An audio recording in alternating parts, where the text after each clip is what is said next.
বিশ্বাস চর্ম নাই 2006 25শে নভেম্বর ফজল করিম রহমতুল্লাহ আলাইহি, আমিও সেই মাহফিলে ছিলাম। আমার মামা উনি ফজর নামাজ পড়াইলো, আম্মা ইয়াতাসালুনা আনিন নাবাইল আযীম, এটা পড়ছে ফার্স্ট রাকাত।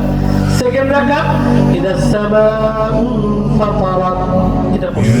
ভালো মানুষ, উনি 10 বছর আগে 96-তে দোয়া করছে যে আল্লাহ তুমি আমাকে যেদিন মৃত্যু দিবা আমার ভক্তরা যেন কাছে থাকে এমন সময় আমার মৃত্যু দিও ঈমানের সাথে।